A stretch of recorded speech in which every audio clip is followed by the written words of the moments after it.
अंश परमेष्टि भगवान की जय। आचार्य श्री गुरुवर कुंद कुंद महाराज की जय। आचार्य श्री गुरुवर विद्यासागर महाराज की। परम पूज्य निर्यापक श्रमण मुनि पुंगव श्री सुधा सागर जी महाराज की जय। मुनि श्री महासागर जी महाराज की जय। समस्त आचार्य संघ की जय। नमोस्तु महाराज जी, नमोस्तु। अपनी जिंदगी की समस्याओं के संबंध में विचार करते करते पूरा जीवन निकल जाता है, तो भी हमारी समस्याएं बनी ही रहती हैं, समस्याओं का समाधान नहीं हो पा रहा। इस कारण से लोग व्यक्ति टेंशन के साथ मरते हैं, टेंशन के साथ सोते हैं और टेंशन के साथ उठते हैं। खाते हैं तो टेंशन, देखते हैं तो टेंशन, बोलते हैं सो टेंशन, सुनते हैं सो टेंशन, चलते हैं सो टेंशन, 24 घंटे टेंशन ही टेंशन। जिंदगी का मजा नहीं आ रहा है। कुछ समाधान खोजने का प्रयास कर रहा हो, प्रश्नों के माध्यम से, चिंतन के माध्यम से कुछ खोज कर रहा हूं कि मैं भी और यह दुनिया भी, इतनी सुंदर जिंदगी मिली है, इतना सुंदर बहुत अच्छा मन मिला है। मुझे तो अपने मन पर बड़ा नाज है। मेरा मन बहुत अच्छा है, बहुत अच्छा है। गर्व है मुझे अपने मन पर। बस एक ही बात पर विचार कर रहा हूं, इतना सुंदर मन मिला है, इतने मन बढ़िया मिला है, इसका आनंद ले। इस मन को समस्याओं में ना उलझाएं। ये मन एक मिनट भी टेंशन में ना जावे। जितना समय हमारा टेंशन में जाएगा, उतना हमने इस मन की शक्ति का दुरुपयोग कर लिया। जब कोई हमें शक्ति मिले महानुभाव, तो उसका सदुपयोग करो, क्योंकि पहले तो मिलना ही दुर्लभ है। एक इंद्री से त्रिसगति पाना मुश्किल है, त्रिस से फिर एक एक इंद्रियां दुर्लभ हैं, और सबसे दुर्लभ है संगी पंचेंद्री होना। उससे दुर्लभ और है बहुत ज्ञान आदि सब हैं। तो सबसे पहले तो अपन को ये मनुष्य पर्याय मिली। गर्व करो, पहले गर्व करो जो मैं सोच रहा हूं। मैंने इन जो वस्तुएं अपने पास हैं, आपके पास और हमारे पास, सबके पास, ये अनमोल है, अनमोल अनमोल। अपन बहुत धनाढ्य हैं, बहुत अमीर हैं, बहुत समर्थ हैं अपन।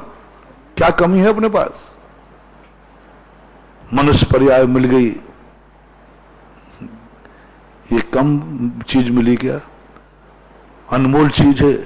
84 लाख योनियों को एक तरफ रख दीजिए और मनुष्य पर्याय को एक तरफ रख दीजिए।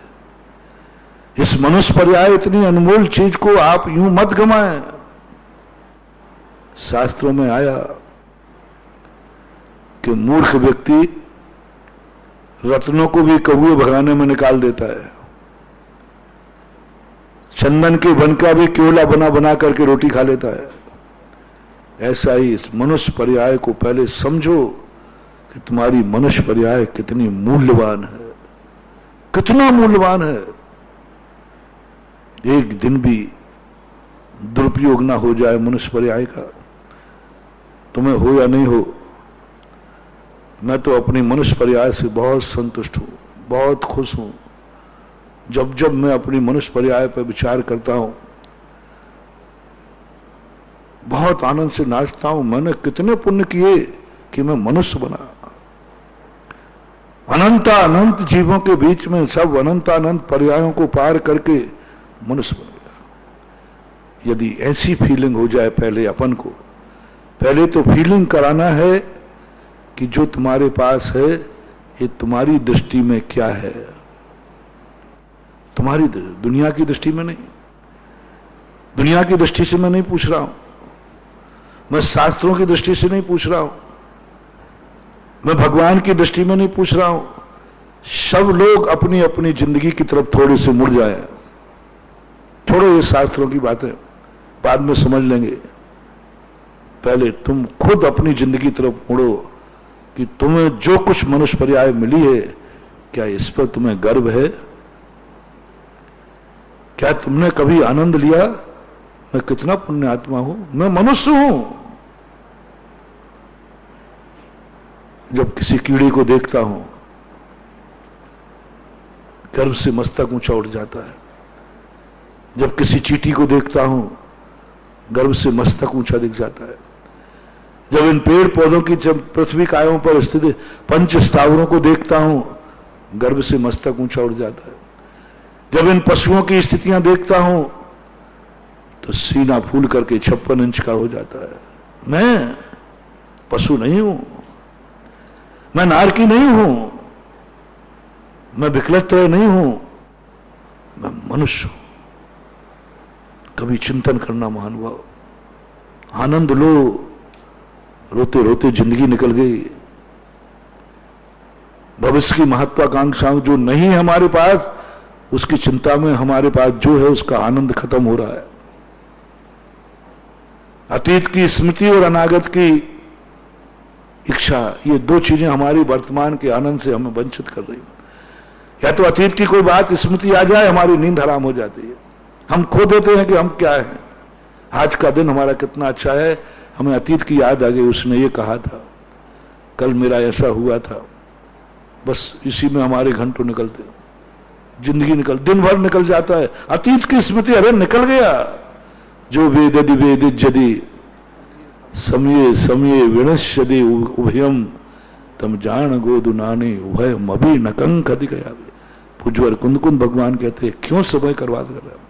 जो हो चुका वो हो चुका, निकल चुका, उसकी याद मत कर।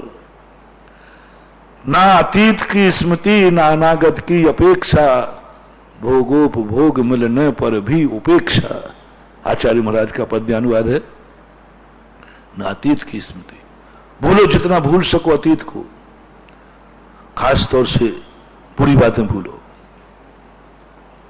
बुरे दिन भूलो, बुरे लोगों को भूलो, दुश्मनों को भूलो। जिन जिन ने अपने साथ बुरा किया है उनको अपने मन में स्थान मत दो। कितने मूर्ख हैं अपन लोग, अपने मन में दुश्मन को स्थान दे रहे हैं, बैरी को दे रहे हैं, गालियों को स्थान दे रहे हैं। दुश्मन की गाली हमें 10 साल पहले की याद है, लेकिन कल का हमें प्रवचन याद नहीं है। जो परम उपकारी गुरु, उनकी याद नहीं रहती, हम भूल जाते, प्रवचन सुनते ही भूल जाते हैं। और 10 साल पहले किसी ने गाली दी होगी, वो आज तक हमारी याद है। यानी हमारा मन इतना कचरा है, हमारा आत्मा इतना कचरा है कि हम दुश्मन की बात को तो स्थान दे रहे हैं और गुरु की बात को भूल रहे हैं। चामुंड राय महाराज ने 40 साल के अंदर लिखा, यदि तुम्हें जिंदगी का आनंद लेना है तो अतीत की बुराइयों को भूल जाओ। तुमसे कुछ बुरा हुआ है, भूल जाओ। किसी ने तुम्हारे साथ बुरा किया है, भूल जाओ। दुश्मन को जितना याद करोगे उतना ही तुम्हारा नाश है। दुश्मन की जितनी बातें याद करोगे उतनी अपनी जिंदगी खतरे में है। बहुत बड़ी बात चामुंड राय ने कही। तुम सबसे बड़ी साधना कर लो, उपवास करना, तप करना, माला फेरना, मुनि बनना, वृत्ति लेना, प्रतिमा लेना, पूजा पाठ करना, ये सब बात की चीजें। सबसे पहले तुम्हारी साधना है, क्या तुमने ये तैयारी कर ली कि मैं दुश्मन को तुरंत भूलता हूं, दुश्मन की बात को मैं याद ही नहीं करता, दुश्मन मुझे याद ही नहीं रहता। भूलो, करो साधना। इसकी सबसे कठिन साधना है। मुनि बन जाना सरल है महानुभाव, लेकिन जिंदगी में जो बुरे लोग अपनी जिंदगी में आए, जिन्होंने अपना बुरा किया है, उनको भूलना कठिन होता है। मुनि बनने में कोई कठिनाई नहीं। मासोपवास कर सकते हैं, खूब अध्ययन, स्वाध्याय, चिंतन, मनन सब कर सकते हैं अपन। गर्मी में पहाड़ के ऊपर बैठ सकते हैं, आप लोग भी बड़े बड़े दान कर सकते हैं, बड़ी बड़ी पूजाएं, बड़े बड़े विधान कर सकते हैं। ये सब अपन ने अनंतों बार कर लिए, अनंतों बार। कोई हम पहली बार मुनि नहीं बने महानुभाव, अनंत बार मुनि बन चुके हैं। मैं इतने बार मुनि बने कि मेरू पर्वत भी पार कर जाए पृथ्वी कमंडल का, केसवंश भी कर चुके। अभी तो कुछ नहीं, ये तो क्या है, ये मुनिपद तो कुछ नहीं है। इससे बड़ी बड़ी तपस्याओं के मुनिव्रत धारण किए, 4-4 महीने के प्रतिमा युग धारण करने वाला मुनिपद मैंने ग्रहण किए। 4-4 महीने के पेड़ के नीचे चतुर्मास किया, ग्रीष्मकाल पहाड़ के ऊपर व्यतीत की, शीतकाल नदिया के किनारे व्यतीत किया, घोर घोर मासोपवास किए,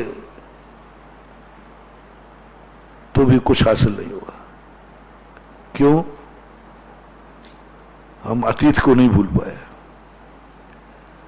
हम भविष्य को कल्पनाएं की उड़ानों से नहीं बच पाए। एक माला फेरते हैं तो अतीत की यादें आ जाती।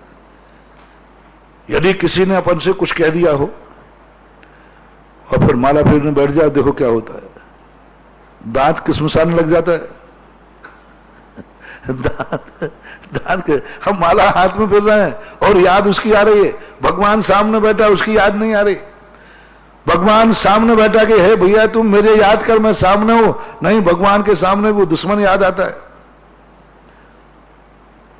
बहुत सबसे बड़ी कमी अपनी ये रही। मुझे तो वह 40 साल की बात तारंगा में उसका अध्ययन चल स्वाध्याय किया था, तब से वही बात कही। उन्होंने क्या मजेदार बात कही कि हे भव्य प्राणी, हे ज्ञानी, तेरी कभी कोई कमी नहीं है, तू सब चर्या अच्छी कर रहा है, खूब तपस्या कर रहा है, सब कर रहा है, बस तेरा सब कुछ कबाड़ा हो रहा है, तू अतीत को नहीं भूल पा रहा है। जो हमारे अहितकारी है, जिन्होंने अहित किया है, भूलो, हम याद नहीं रखें। साधना करो, सबसे बड़ी साधना। जो त्याग दिया है उसको तो याद करना ही नहीं। त्याग दिया है उसकी यदि स्मृति आ जाए तो समाधि बिगड़ जाए, समाधि बिगड़ जाती है। अब इतना बड़ा समाधि में लीन, अन्न जल सब त्याग दिया उसने, कुछ नहीं, सब अन्न जल त्याग दिया, सब क्षमा कर दी, सब कुछ कर लिया, लेकिन अतीत की याद आ गई उसको कि वो त्याग चुका था। लो, समाधि बिगड़ गई। समझाओ मन को, हमारी सारी जिंदगी इसी में बर्बाद होती जा रही है, इसी रूप में अपनी जिंदगी चली जा रही है। हम मूल्य नहीं समझ पा रहे हैं, हम नहीं समझ पा रहे हैं कि मैं कितना मूल्यवान हूं, मेरी ये पर्याय कितनी मूल्यवान है, और हम इसको खो रहे हैं। इसलिए मेरा कहना है, शास्त्र कहते हैं कि पहले तुम्हारी दृष्टि में तुम्हें ये मनुष्य पर्याय मिली, इसका मूल्य कितना है। यूं सड़क पर पड़ी हुई मिल गई कि जन्म जन्म का पुण्य संचय हुआ है, जन्म जन्म का पुण्य खर्च किया है तब मिली है। बहुत छोटे ऐसी गरीबी में खर्चा चलाया है। अल्पारम परिग्रह मानुष से, अल्प और अपरिग्रह, अल्प परिग्रह रखा। देखो तो सही, एक जोड़ी कपड़े में काम चलता तो एक जोड़ी एक झोपड़ी में चला। कितना त्याग, गजब। मनुष्य पर्याय पाने के लिए मुझे और पर्यायों की अपेक्षा मनुष्य पर्याय बड़ी कठिन लगी। अल्पारंभ, अल्प परिग्रह, सब कुछ समझता, सब कुछ नहीं, इससे ज्यादा मैं परिग्रह नहीं रखूंगा, इससे ज्यादा मैं कोई आरंभ परिग्रह नहीं करूंगा। एक बाल्टी पानी रखा था, नहीं, मैं तो एक गिलास से हाथ धो लूंगा, ज्यादा पानी वेस्टेज नहीं करूंगा। पानी की कोई कमी नहीं थी, जो पानी की कोई कमी नहीं थी। जहां पानी कम है उनकी बात नहीं कर रहा हूं, जो जो मनुष्य बने हैं ऐसे स्थान पर जहां पानी कोई कमी नहीं थी, लेकिन नहीं, एक लोटा से काम चल जाता है। क्यों जल काय को मारूं?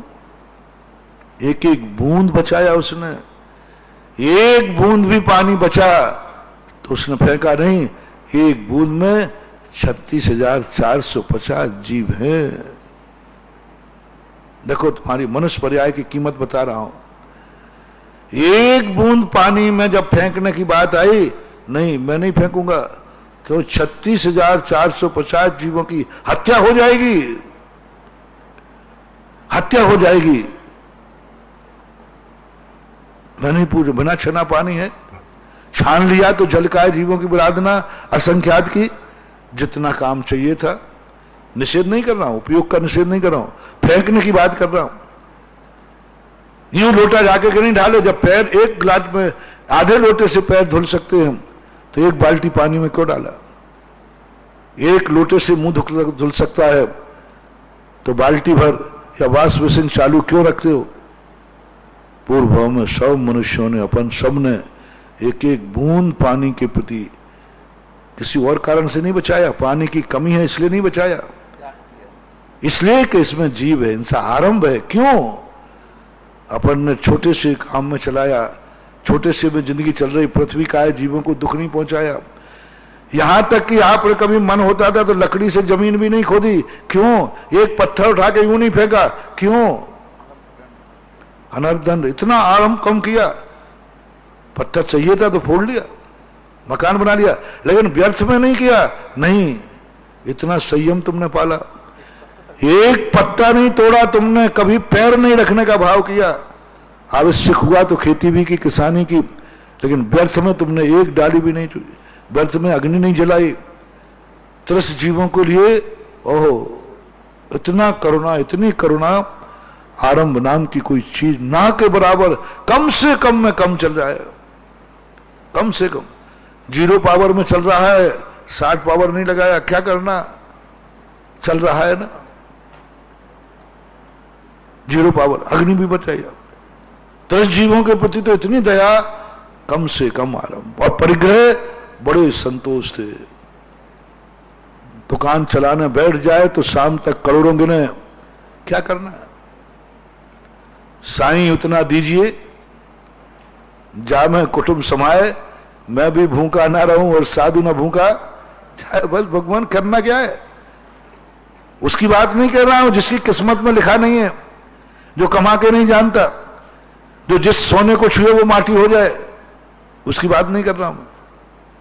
जिसकी किस्मत में नहीं है, खूब करके देख लिया लेकिन कुछ कमाई होती नहीं, मजदूरी भी नहीं मिले, भीख भी नहीं मिले।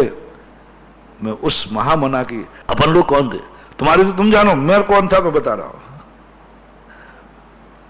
ऐसे नहीं मनुष्य बन गया मैं, सोचा तो मैं तो बड़ा मूल्यवान निकला, बहुत मूल्यवान निकला। उस वो व्यक्ति को मनुष्य बनता है जिसके पास माटी को छुए तो सोना हो जाए, जिस धंधे में हाथ डाले फतेह हो जाए। देखिए उसने कहा नहीं, क्या करना है, क्यों, एक मकान में चल रहा है काम, 2 क्यों, जब 2 सीटर से काम चल रहा है तो 4 व्हीकल से क्यों चौगनी हिंसा करूं? नहीं, 2 पहियों से काम चल रहा है, चाहिए है, ठीक है, 4 पहिए क्यों, मात इतना ही कि लोग कहेंगे अरे बड़ा आदमी 4 व्हीकल में आता है, स्टैंडर्ड मेंटेन। नहीं नहीं, मुझे स्टैंडर्ड मेंटेन नहीं करना, 2 पहियों से काम चल रहा, 2 घंटे व्यापार कर लिया, कुछ नहीं, क्या करना, अरे भाई तुम व्यापार करो, तुम्हारे तो बहुत किस्मत तेरे। बोले करना क्या है, क्या करूंगा, सामान 100 बरस का, पल की खबर नहीं। 7 पीढ़ियों का इकट्ठा करने वाले भी मर गए। हमारे शास्त्रों में आता है, पूज्यवर शुभचंद्र महाराज ने ज्ञानावरण में रखा, ये संसार कैसा है, कैसा संसार है। क्वामान है नाम संसारे, जंतु व्रज विडंब के, यत्र प्राणी नृपो भूत्वा विष्टा मध्य कृमि भवेत्। देखना कैसे बनते हैं मनुष्य, और कैसे मनुष्य से कीड़े बन जाते हैं, कैसे मनुष्य से नारकी बन जाते हैं। उस सेठ की कहानी है जो अपने जोड़ते जोड़ते 7 पीढ़ी का इंतजाम कर दिया। उसको एक चिंता थी मैं इतना जोड़ के जाऊं कि मेरे 7 पीढ़ियों को कमी नहीं आए। उस मूर्ख को भी पता नहीं है कि आना सारी 7 पीढ़ियां तेरी निकम्बी जन्मेंगे। हाँ, मैं तो यही कहता हूं, जब कोई बाप अपने बेटों के लिए बंगला बनाता है, क्या बात, अरे महाराज जी 2-4 बेटे हैं, हमारे 2 बेटे हैं, उनके लिए एक एक बंगला कर दूं, थोड़ा उनके लिए व्यापार करा दूं थोड़ा, तो मैं तुरंत समझा इसको मालूम है मेरे बेटे दोनों निकम्मे हैं, कर्म फूटे हैं, ये जिंदगी में बंगला नहीं बना पाएंगे, ये जिंदगी में कभी नहीं कमा पाएंगे। जब जब बाप बेटे के लिए कमाने का दृष्टि आए, समझ लेना महानुभाव, तुम्हारी अंतर चेतना ने कह दिया तुम्हारे बेटे निकम्मे हैं, कुछ नहीं कर पाएंगे। और बेटों से मेरा कहना है, यदि तुम्हारे बाप तुम्हारे लिए मकान बना के दे रहे हैं, बेटा एक एक बंगला तुम्हें दोनों को, तो निश्चित समझना तुम्हारे बाप ने तुम्हें निकम्मा, कर्महीना, पुण्यहीना, असमर्थ समझ रखा है। तुम्हारी कीमत यह है तुम्हारे बाप की दृष्टि में। तुम तुरंत पिताजी से कहने का साहस करना, पिताजी आपने अपने लिए भी मकान बना लिया और हम दोनों के लिए भी एक एक मकान बना रहे हो, इसका अर्थ है कि आप हम लोगों को निकम्मा समझते हैं क्या?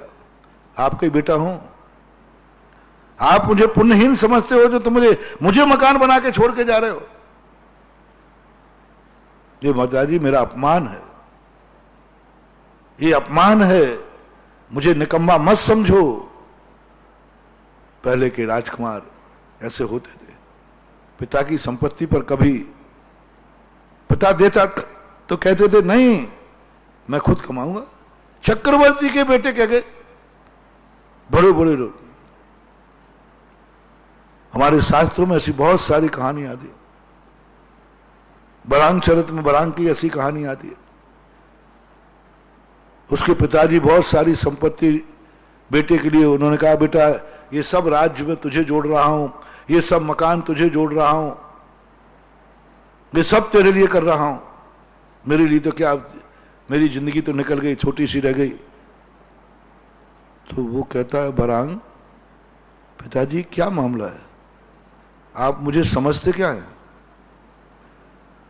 आपकी अब जरूरत नहीं है। बोले नहीं बेटा मुझे क्या जरूरत पड़ी, मैं तो तेरे लिए कर रहा हूं, अब थोड़ा जमीन जायदाद बना दूं, थोड़ा मकान जायदाद बना के छोड़ जाऊं।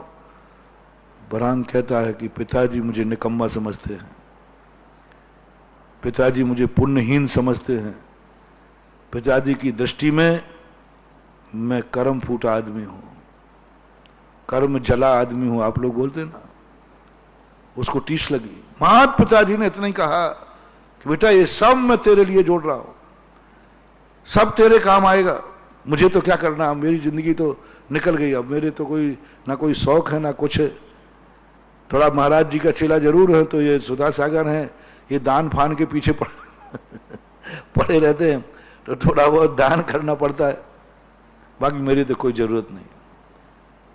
जो बेटा होशियार होगा, जो पुण्यवान होगा, जो भाग्यवान होगा, उसको टीस लग जाएगी, उसको टीस लग जाएगी।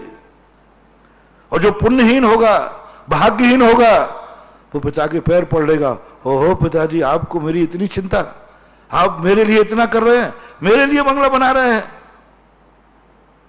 मूर्ख पुण्यहीन खुश हो जाएगा, भाग्यवान पुण्यवान दुखी हो जाएगा। और बरांग ने कहा पिताजी को दिखाना पड़ेगा, मैं आपसे भी अधिक पुण्यवान हूं पापा, आपसे भी अधिक किस्मत लेके आया हूं, और अधिक नहीं तो आपकी बराबर की किस्मत तो लेके आया हूं, तभी तो आपके यहां जन्मा हूं। आप जैसे पिता के यहां मेरा जन्म हुआ तो कम से कम उतनी किस्मत तो है जितनी आपकी है। एक दिन रात में उठ के भाग गया, मात इसलिए कि मैं पुण्यवान हूं या पुण्यहीन हूं, मेरी जिंदगी पिताजी के भरोसे चलेगी, क्योंकि पिताजी ने तो यही मान लिया है, तब तो वो मेरे लिए कमा रहे। मेरी कोई किस्मत ही नहीं है, मेरा कोई अस्तित्व ही नहीं है। मैं अपनी खुद रात में भाग गया, भागते भागते ललितपुर आया, उत्तर प्रदेश में। वहां ललित नरेश का राज चल रहा था, और दूसरा एक राजा है, मथुरा नरेश था, कौन था, उससे उसका बैर भाव चल रहा था, बैर भाव चल रहा था, और वो राजा बलवान था। तो ललित राजा ने ये घोषणा कर रखी थी, जो हमारे दुश्मन को बंदी बना देगा उसको हम अपना आधा राज और अपनी बेटी का विवाह करेंगे। वरांग को तो ये मौका मिल गया कि मैं सही में राजकुमार हूं कि नहीं, मेरे में युद्ध की क्षमता है कि नहीं, मेरे में बुद्धि है कि नहीं, मैं पुण्यवान हूं कि पुण्यहीन हूं। बड़ी सभा में जाकर उसने बीड़ा उठा लिया, मैं उसको बंदी बना के लाऊंगा।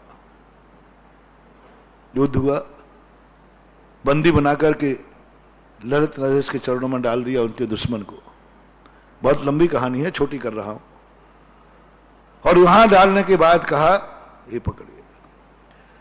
ललित राजा क्षत्रिय था, उसने अपने वचन के मुताबिक बरांग को आधा राज और कन्या देने का प्रस्ताव रखा।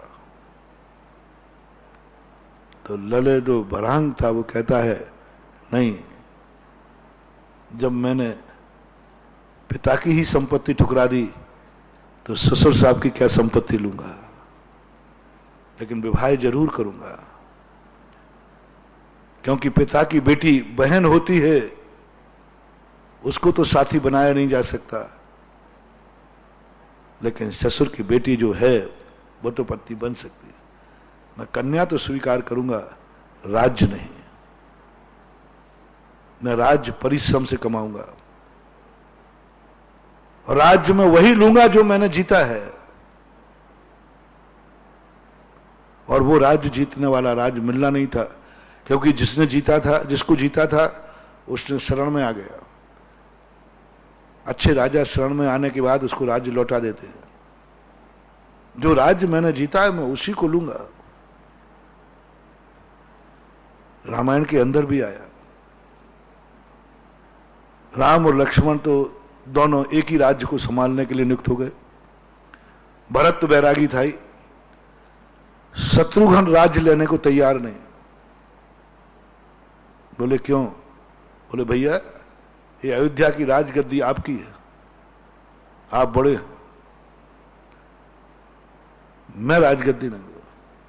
रामचंद्र जी ने समझ ली कि शत्रुघ्न का इशारा है, ना मैं बाप की गद्दी पर बैठूंगा क्योंकि मैं बड़ा पुत्र नहीं हूं। अयोध्या का राज्य देना चाहा, बांटना चाहा। रामचंद्र जी ने वनवास लौटने के बाद कहा कि तुम चारों को हम इस राज्य का अलग अलग उत्तराधिकारी बनाते हैं।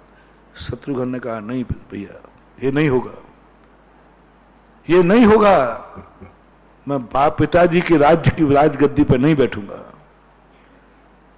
और पिताजी का राज्य जितना छोड़ के गए उनमें से 1 इंच भी नहीं लूंगा। क्यों? क्योंकि पिता की राजगद्दी पर अधिकार मेरा नहीं है, मैं सबसे छोटा हूं। कैसे थी आत्माएं, कैसी थी आत्माएं, कैसे विचार थे? अरे पिता की संपत्ति पर दावा करो, कोर्ट केस करो, भाई भाई लड़ मरते हैं, तुम्हारा ही हक है क्या, मेरा नहीं है क्या? शत्रुघ्न कहते हैं, नहीं भैया, ये राज अयोध्या का है, ये राज पूर्वजों का है, ये राज पिताश्री का है, और पिता की राजगद्दी पर बैठने का अधिकार मात्र आपको है, मुझे नहीं। मैं पिता की गद्दी पर नहीं बैठ सकता, यदि बैठता तो मेरा कर्म बैठालता, मुझे छोटा क्यों बनाया? भरत ने भी यही कहा था, चित्रकूट के अंदर कहा रामचंद्र जी ने कि भरत देख, अब मैं वनवास आ गया हूं, तू राजगद्दी पर बैठ, तू योग्य भी है, समर्थ भी है। बोले भैया, आपकी बातों में नहीं आऊंगा, मैं आपकी बातों में नहीं आऊंगा। क्यों? मैं भी थोड़ा बहुत पढ़ा लिखा हूं, मैंने भी स्वाध्याय किया है, यदि मेरी किस्मत में अयोध्या की गद्दी पर बैठना लिखा होता तो ज्येष्ठ पुत्र मैं बनता। क्या सोच है। मैं तो इन जब विचारों को एक लाइन मिलती है मुझे और मैं उसी में डूब जाता हूं। हमें पढ़ के क्या करना, हमें तो अर्थ चाहिए। मुझे तो अर्थ समझ में आना चाहिए, किताब पूरी थोड़ी करना है। लो साहब, भरत ने एक शब्द कह दिया, मैंने गजब गजब। एक बार आचार्य महाराज ने कहा था कि भरत घर में बैरागी है, इसमें कोई कंफ्यूज हुआ है, भरत चक्रवर्ती ना लेकर के राम के भैया भरत को लेना चाहिए, ये जरूर बैरागी है। क्या जवाब दिया भैया को, भैया आप मुझे इतना मूर्ख मत समझें, आपके सामने तो मैं बुद्धिमान नहीं हूं, लेकिन बताओ भैया, यदि मेरी किस्मत में राजगद्दी होती, मैं राजगद्दी लिखा के लाता, तो मैं दशरथ के यहां ज्येष्ठ पुत्र होता। क्योंकि राजगद्दी का अधिकारी कौन है? ज्येष्ठ पुत्र। और मैं ज्येष्ठ तो नहीं हूं ना, मैं अनधिकृत चेष्टा नहीं करूंगा। मैं अनधिकृत चेष्टा नहीं करूंगा। जब मेरी किस्मत ने मुझे अधिकार नहीं दिया, मेरी किस्मत ने जब मुझे अधिकार नहीं दिया, तो मैं दुनिया का अधिकार लेने के नहीं लूंगा। मैं नहीं लिया। और यही शत्रुघ्न ने कह दिया जब अयोध्या से लौट के आ गए। बोले तुम लोगों ने इतनी सेवा की है, अब जाओ कहीं राज्य करो, थोड़ा तुम भी हुकूमत चलाओ। उसने कहा नहीं भैया, राजगद्दी पे तो नहीं बैठूंगा मैं। ये राजगद्दी यदि मेरी किस्मत में लिखी होती तो मैं ज्येष्ठ पुत्र होता दशरथ के यहां। मैं कनिष्ठ पुत्र हूं, मैं छोटा पुत्र हूं। इसका अर्थ है मैंने इतना बड़ा पुण्य नहीं किया है कि अयोध्या की गद्दी पे बैठ जाऊं। मैंने इतना बड़ा पुण्य नहीं किया है कि मैं अयोध्या की पिताश्री की संपत्ति का हकदार हूं। रामचंद्र जी तो बहुत आगे की चीज थे, गदगद हो गए। मैंने कैसा पुण्य किया जो ऐसे भैया पाए? रामचंद्र जी 100 बार किया है, 100 बार हर दर्शनकार ने किया। बस ये कि सीता के लिए बैठी थी। बोले सीता, मैंने कितना पुण्य किया जो मुझे लक्ष्मण जैसा भैया मिला, दिन रात मरता रहता है मेरे लिए, इसको वनवास नहीं हुआ, मेरे लिए वनवास में आ गया, अयोध्या छोड़ दी, पत्नियां छोड़ दी, उर्मिला को छोड़ दिया। क्या है?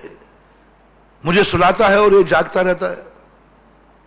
लक्ष्मण की कहानी पढ़ो जैन दर्शन और वैष्णव दर्शन में, बताते हैं कि 14 वर्ष तक लक्ष्मण सोए नहीं। रामचंद्र जी यही कहते हैं, क्या है ये? मेरे लिए नहीं सो रहा है, हमें सुला देता है और स्वयं जागता रहता है रात भर। पद्म पुराण में भी आया, जैन दर्शन में। रात भर जाग रहे थे, तभी तो वो शंभु कुमार का विद्या सिद्ध कर रहा था। तो वहां जाकर के वो जो भी घटना घटी, शूर्पणखा का बैर हुआ, सब हुआ, उससे निश्चय हुआ कि लक्ष्मण रात भर जागते थे। भैया को सुला देंगे, अच्छे घास फूस के उसमें स्वयं जमीन पर बैठ जाएंगे, बैठे बैठे झपकी ले ली जितनी लेना है। लक्ष्मण का ये त्याग देख करके राम और सीता दोनों के दोनों अपने आप को अभाग्यशाली मानते। क्या मैंने पुण्य किया, ऐसा भैया मिला। भरत की याद आई जब भरत जब चित्रकूट से लौट के गए, उसके बाद जो रामचंद्र जी की उवाच लक्ष्मण से कहे, लक्ष्मण तुम और हम कितने पुण्यशाली हैं ये तो बताओ, कितना पुण्य मैंने किया, कितना पुण्य किया। बोले भैया यहां पुण्य की क्यों, यहां तो दर दर की ठोकरें खा रहे हैं, दर दर की ठोकरें खा रहे हैं तुम भैया, आप कह रहे पुण्य है। अरे नहीं बावले, अपन को भरत जैसा भैया मिला, ये कम पुण्य है क्या? भरत राम के पुल बांध रहा है और राम भरत के पुल बांध रहे हैं। क्यों कहते हैं लोग राम राज्य आ जाए? क्यों कहते हैं इस घर में राम राज्य है? सोचो विचार करो, क्यों? इधर रामचंद्र जी कह रहे हैं मैंने पुण्य किया जो भरत जैसा भैया मिला। इधर भरत कह रहा है कि मैंने कैसे पुण्य किए कि मेरा बड़ा भैया राम है, जो अपनी आन और बान और शान के लिए उसी समय कायल हो गया था। भरत उसी समय कायल हो गया था जब भरत ने आकर के पूछा, ननिहाल से आने के बाद वैष्णव दर्शन में जयशंकर प्रसाद ने एक बहुत बड़ा कारण लिखा, साकेत महाकाव्य, कामायनी भी कहते हैं। उसके अंदर लिखा उन्होंने कि भरत ने जब आकर के, और पुराणों में भी आया, आकर पूछा, सब घटना तो पूछ ली, अंत में पूछा कि रामचंद्र जी को, मेरे भैया को जब राजगद्दी मां ने मांग ली और वनवास दिया तो क्या मेरे भैया को क्रोध आया था? क्या मेरे भैया ने मना किया था? क्या मेरे भैया का चेहरा उतरा था? मेरी माता के प्रति उनका क्या भाव आया था? जाते समय मां से मिलके गए या नाराज होके गए? भरत देखना कहां परीक्षा कर रहा है। लोगों ने कहा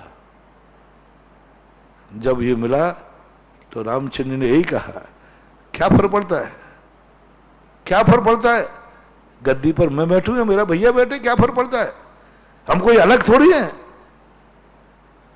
रामचंद्र जी को जब तुरंत वनवास की बात आई तो रामचंद्र जी के माथे पर शिकन नहीं आया, एक ही शब्द उन्होंने कहा, क्या फर्क पड़ता है, मैं बैठूं या मेरा भैया बैठे, कोई अलग थोड़ी है।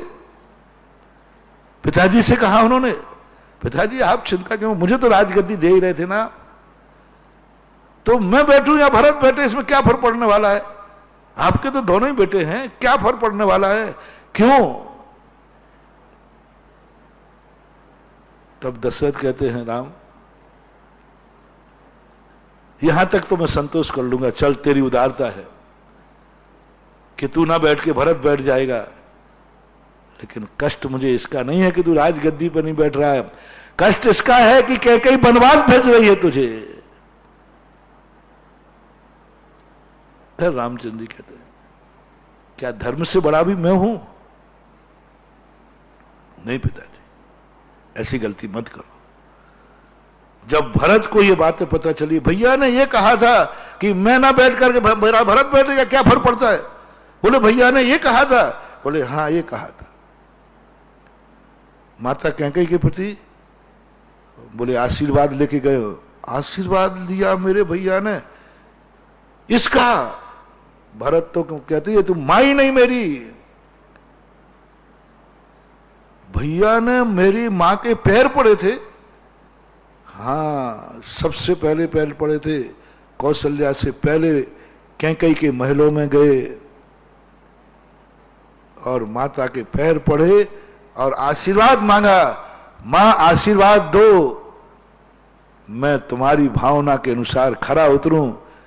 14 वर्ष के पहले मेरे कभी आने का भाव नहीं आया, बस भरत यहीं पानी हो गया था। मां से कहता है, कौन से जन्म की तू बहरन है, जिस मेरे भाई का, जिस भाई की राजगद्दी तूने छीन ली, वो भाई तेरे पैर पड़ के गया, उस समय भी तेरा हृदय नहीं पसीजा कि राम क्या वस्तु है, उस समय भी तेरा हृदय नहीं पसीजा कि राम क्या शक्ति है। अपनी राजगद्दी छीनने वाले के पैर पड़ रहा है, राजगद्दी छीनने वाले से आशीर्वाद मांग रहा है। मां तेरा उस समय भी, बस यहीं पर मां भरत को क्रोध आया, आज से तू मेरी मां नहीं। अभी तक तो कह रहे था, मां कह रहा था, राज मांग लिया मां कह रहा था, वनवास दे दिया तो भी मां कह रहा था। यहां पर हिल गया वो,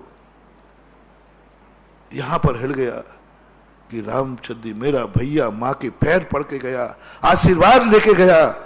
ओहो, बस अब कह दिया भरत ने, आज के बाद तू मेरी मां नहीं हो सकती, मां बेटे का संबंध खत्म हो गया।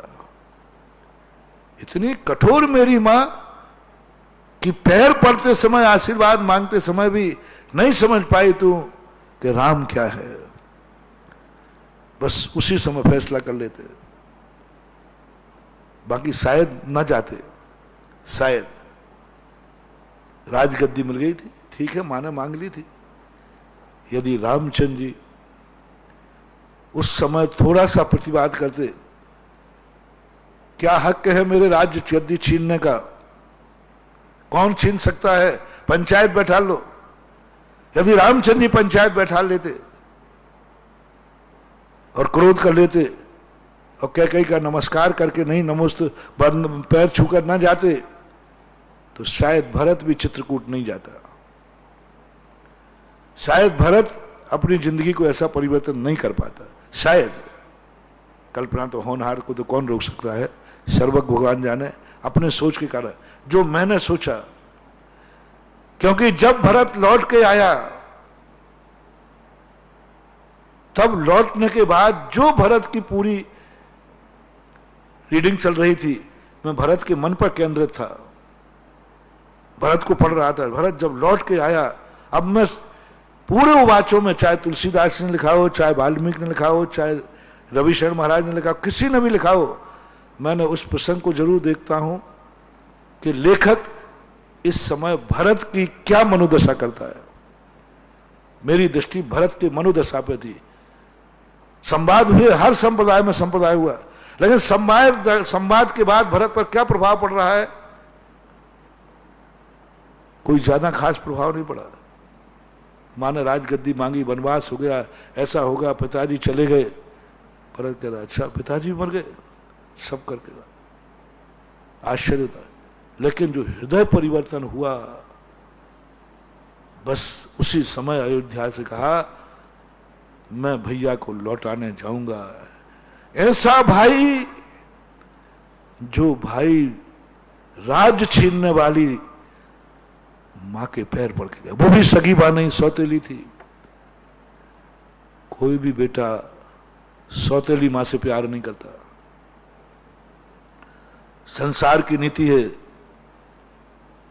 कांटा साले कीच का और बादला घाम, माता साले दूसरी और सांझ का काम, पराया काम, ये दो मिलते। कांटा साले कीच का, यदि कीचड़ में कांटा लग जाए तो वो सड़ सड़ के निकलता है, क्योंकि वो सड़ा हुआ रहता है, टूट टूट के निकलता है।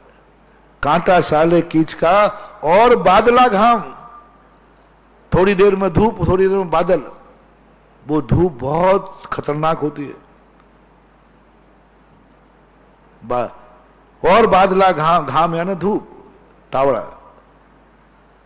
माता साले दूसरी और सांझ का काम। यदि पिताजी की दो पत्नियां हों और एक मर गई हो, तो पहली पत्नी वालों के हाल क्या होते हैं वो थोड़ा आप ही लोग पूछ लेना। दूसरी माता बहुत, और पराया काम, दूसरे का काम नौकरी करना अथवा सांझ का काम, ये नींद नहीं लेने देते। पराए काम वाले को नींद नहीं आती, सांझ के काम वाले को नींद नहीं आती, क्या पता वो साझेदार क्या कर रहा होगा। ये नीतियां, और ऐसी दुनिया की नीति है। और मेरा भैया इतना अनर्थ करने वाली मां के पैर पड़ के गया, नहीं मुझे अपने भैया पर गर्व है, मैं लेने जाऊंगा। लेने गया, और जो वहां पर चित्रकूट में वार्तालाप हुआ वो मैं बता चुका हूं। बस एक ही बात पर रामचंद्र जी कायल हो गए। लेने आए तो कायल नहीं हुए, आया होगा लोक राज दिखाने के लिए। जनता ने कहा होगा, जनता ने टॉर्चर किया होगा, इसलिए आ गया नाटक करने। कई बहाने बना सकते थे। रामचंद्र जी वहां द्रवीभूत नहीं हुए। जब रामचंद्र ने कहा, भरत देख तुझे गद्दी पिताजी देके गए हैं, वनवास देने के बाद बताता मैंने भी स्वीकृति दी है सब तरफ से, तू बैठ जा। तब भरत कहता है, नहीं भैया, पिताजी गलत कर सकते हैं, आप गलत कर सकते हो, प्रजा गलत कर सकती है, मेरी किस्मत गलत नहीं कर सकती। तो महानुभाव, क्या मैं पूछ रहा हूं आपसे, आप कितने मूल्यवान हैं? आपकी दृष्टि में क्या कभी आपको गर्व हुआ कि मैं मनुष्य हूं? मुझे तो बहुत बार होता है। जब जब इन पशुओं को, चींटों को, कीड़े मकोड़ों को, पेड़ पौधों को जब भी चिंतन करता हूं, तब तब गर्व होता है, मैं मनुष्य हूं। ये गर्व इसलिए करा रहा हूं, जब इतनी मूल्यवान वस्तु तुम्हारी दृष्टि में आ जाएगी, तो अब इस मनुष्य पर्याय का दुरुपयोग मत करना, इस मनुष्य पर्याय को बर्बाद मत करना, इस मनुष्य पर्याय चंदन के वृक्ष को जला करके कोयला बना के मत बेचना, इस रत्नों से कौए को उड़ाने के लिए मत फेंकना। तुम लोग इसलिए इसको गलत कार्यों में लगा देते हो क्योंकि तुम्हारी दृष्टि में चंदन के पेड़ की कीमत ही नहीं, तुम्हारी दृष्टि में कभी मनुष्य पर्याय की कीमत आई नहीं, तुम समझते ही नहीं को मनुष्य पर्याय कितनी कीमती है। गर्व करो, और जैसे तुम्हें गर्व आएगा, मूल्यवान पता चलेगा, साधना पता चलेगी कि ये मनुष्य पर्याय के लिए मैंने पूर्व भाव में क्या क्या किया है, क्या क्या मैंने किया है। जैसे ही तुम्हें पता चलेगा, अब आप इसकी सुरक्षा करोगे, आप इसका वेस्टेज मत करोगे, आप इसको गलत नहीं करोगे। ऐसा ही आप उसमें भी लगाना। जो मैंने कल की बात थी, कल की परसों की बात तो अभी पेंडिंग ही है। परसों मृत्यु की बात थी, मौत से बचना है, कल समस्याओं से समाधान बचना है। आज उसी की भूमिका में पूरा 1.5 घंटे निकल गया। आज ये देखना है समस्याओं का समाधान। देखें, आप मूल्य आंक लो। आपको गर्व है क्या मेरा जन्म भारत में हुआ? पहला गर्व है आपको कि आप मनुष्य हैं। तो महानुभाव, इस मनुष्य पर्याय को समस्या समाधान का साधन मत बनाना, इस मनुष्य पर्याय को टेंशन में मत गुजारो, इस मनुष्य पर्याय को समस्या मत बनाओ। ये जिंदगी तुम्हारी समस्या ना बन जाए। इतनी समस्या बन जाती है कई लोगों को कि सुसाइड कर लेते हैं। इतनी समस्या बन जाती है जिंदगी कि मरने के भाव कर लेते हैं। इतनी समस्या बन जाती है जिंदगी कि भाव करना लगता है, हे भगवान मर जाऊं तो अच्छा है। ओहो, इतनी अनमोल पर्याय, और आज वो पर्याय तुम्हें समस्या बन गई। इतनी अनमोल जिंदगी और आपको ये जिंदगी समस्या बन गई।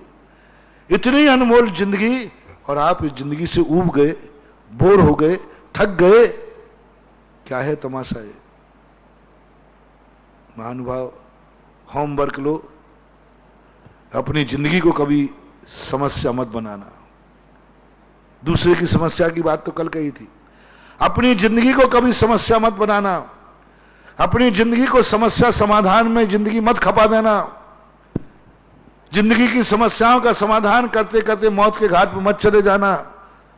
इतनी मूल्यवान वस्तु मिली है, इसका आनंद लो, इसका आनंद लो, इसकी उस धनीपने का आनंद लो। मैं मनुष्य हूं। क्या आपको गर्व है कि मेरा जन्म भारत में हुआ है? भारत में हुआ है। मलिक खंडों में ना जाने 3 लोक में कितने खंड हैं, लेकिन भारत एक गर्व, भारत एक बहुत बड़ी शक्ति है जहां मेरा जन्म हुआ। कभी एक गर्व करना, मुझे तो गर्व है। मैं तो बार बार कहता हूं कि मेरा जन्म भारत में हुआ। थोड़ी सा खिसक जाता तो आजू बाजू मलिक खंडों की बराबर पड़ी है महानुभाव। करो पहले गर्व, और फिर यदि पुनः चाहते हो तो बस तुम्हें विचार करना है, तुम भारत की समस्या तो नहीं हो, तुम देश के लिए समस्या तो नहीं हो, कहीं देश का कानून तुम्हें झोल तो नहीं रहा है, तुम एक समस्या तो नहीं बन गए देश के लिए कि देश के जेल में तुम्हें बंद करने के लिए पुलिस ढूंढ रही है। महानुभाव, यदि आपको पुनः आर्यखंड चाहिए है तो कभी देश की समस्या मत बनना, देश के लिए भार मत बनना, कहीं राजा की समस्या ना बन जाओ तुम। राजा का सिरदर्द मत बन जाओ तुम, देश का सिरदर्द मत बन जाना तुम। कौन ढूंढ रहा है? तुमने एक ऐसा अपराध कर दिया कि देश तुम्हें ढूंढ रहा है। ये बहुत बड़ा डाकू है। डाकुओं को आपने देखा? जब डाकू बहुत ज्यादा होते हैं तो देश की समस्या बन जाते। डाकू देश की समस्या है, जुआरी देश की समस्या है, स्मगलर देश की समस्या है, घोटालेबाज देश की समस्या है। कितने लोग देश में हैं जो देश की समस्या बन के खड़े हुए हैं। देश की समस्या कह रहा हूं। हर भारत के नागरिक से मेरा उपदेश है कि आप अपनी जिंदगी को देखें, आप किस तरफ से देश की समस्या है। देश आपसे परेशान है, देश आपसे दुखी है, देश आपको घर में बंदी बनाना चाहता है। घर में तो कोई बंदी होता ही नहीं, लेकिन आपने ऐसा निकृष्ट कार्य किया, ऐसा अपराध कार्य किया कि तुम्हें घर में बंदी बनाया जा रहा है, क्योंकि तुम घर की समस्या हो। महानुभाव, बहुत करुणा दया कर कह रहा हूं, इस आर्यखंड का आनंद लो। बहुत दुर्लभ से मिला है, बहुत मुश्किल से मिला है, इसका आनंद लो। मात समस्याओं में ही देश में भागते भागते, छुपते छुपते देश में जी रहे हो। घर में कांपते कांपते जी रहे हो। घर में डर लग रहा है कब छापा पड़ जाए, घर में डर लग रहा है घर के कानून आ जाए, कब पुलिस आ जाए। ऐसा कार्य मत करो। आनंद लो इस भारत देश का कि मैं उस भारत देश में जन्मा हूं जहां निर्भय होकर जिया जाता है। भारत में रह करके, आर्यखंड में रह करके यदि भय है तो जाओ, पर दुनिया में कोई स्थान नहीं इससे पवित्र और पावन स्थान नहीं है। ऐसा कुछ करो। कुंद कुंद भगवान ने समय सार में कहा, देश में, उस देश में रहो जहां निर्भय होकर रहो। और निर्भय होकर जब भी रहोगे, संसिद्धि राय दादा, जब अपराध नहीं करोगे तब रहोगे। तो कोई भी कार्य करते समय आपको एक सोचना है, यह कार्य करने के बाद हम देश की समस्या तो नहीं बन जाएंगे, देश सबसे परेशान तो नहीं हो जाएगा। तुम भी गर्व करो और देश भी तुम पे गर्व करे। अब आ जाए, समय आपका हो रहा है। चलो थोड़ा सा और लेते हैं। आपको अपने कुल पर, जाति पर गर्व है क्या?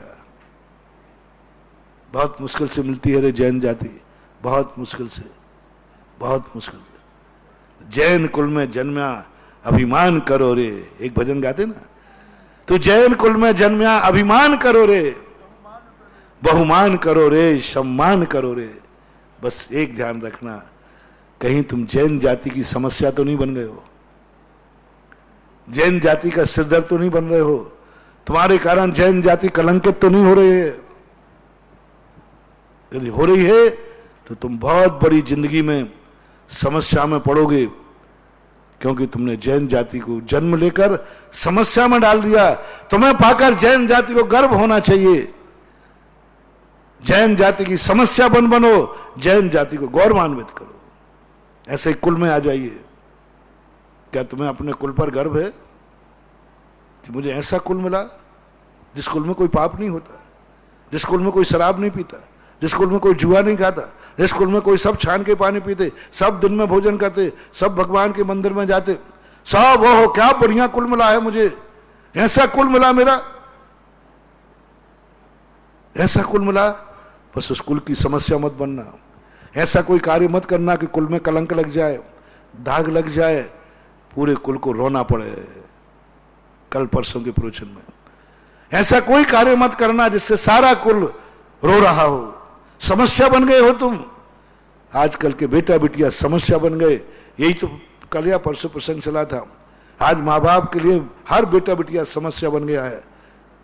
हर समस्या है, पढ़ाई नहीं पा रहा वो, पता नहीं बेटी पढ़ने जाए लौट के आएगी कि नहीं, बेटा पढ़ने जाए लौट के आएगा कि नहीं आएगा। मत बनने रो रे, तुम माँ बाप की समस्या मत बनो, तुम माँ बाप की समस्या मत बनो। आज हर बेटा माँ बाप की समस्या बन गया है। हर माँ बाप डर रहा है, पता नहीं बेटा मेरे पास रहकर बड़ा होने के बाद मेरे पास रहेगा कि नहीं। मैं कई माता पिताओं से पूछता रहता हूँ, तुम्हारा बेटा तो बहुत अच्छा है। अरे महाराज, मैंने कि ऐसा क्यों बोल रहे हो? महाराज जी, जैसा अभी है इस शादी के बाद भी मेरा बना रहेगा कि नहीं। माँ कहती है, महाराज क्या भरोसा आजकल के बच्चों का, जब तक बीवी नहीं आई तब तक मेरे से रोटी खा रहा है, बीवी आने के बाद मुझे पूछेगा कि नहीं, क्या पता। ओहो, माँ को बेटा एक समस्या बन गया है, शादी एक समस्या बन गई जो गर्व की बात थी। माँ बेटे की शादी करते थे गर्व के साथ, अब मेरे यहां बहू आएगी, अब हमारा बुढ़ापा अच्छा निकलेगा, अब मुझे धर्म ध्यान का समय मिलेगा, अब मैं पूजा पाठ कर सकूंगी, अब मैं चौका लगा सकूंगी, क्योंकि हमारे बेटे की शादी हो जाएगी, घर वो संभालेगी, हम तीर्थ यात्रा करेंगे, घर वो संभालेगी, हम बढ़िया महाराजों को हार देंगे, घर वो संभालेगी, हम माला फेरेंगे। ये गर्व होता था। और आज क्या कह रही है मां? शादी एक समस्या है महाराज, शादी होने के बाद बेटा क्या दशा करेगा मेरी, मुझे साथ भी रखेगा कि नहीं। मेरे साथ तो ना रहे लेकिन मुझे भी साथ रखेगा कि नहीं रखेगा, कुछ भरोसा नहीं। कितने माँ बाप हैं जो शादी के बाद बेटे से सुखी हैं, कितने सुखी हैं? कितना परसेंट मान लो? 50% तो मान लो। 50% माँ बाप के लिए शादी समस्या बन गई, जो गर्व की बात थी। महानुभाव, अपने माँ बाप को विवाह समस्या मत बनने दो। तुम कहीं माँ बाप की समस्या मत बन जाना अपने जीवन में। यदि गर्व है माँ बाप के ऊपर तो नियम करो, मम्मी पापा की मैं कभी समस्या नहीं बनूंगा, मेरे कारण मम्मी पापा को रोना नहीं पड़ेगा, मेरे कारण से मम्मी पापा को कभी बेइज्जत नहीं होने दूंगा। समय आपका हो गया, अभी उससे कनेक्शन जोड़ना है जो अपने सुखों के लिए माँ बाप को, उस कन्या को मनाने के लिए माँ बाप छोड़ दिए थे, वहीं से अपन साइड में हुए थे 2 दिन से। आगे फिर विचार करेंगे, अभी इतने कह के कर दो। महावीर भगवान की जय।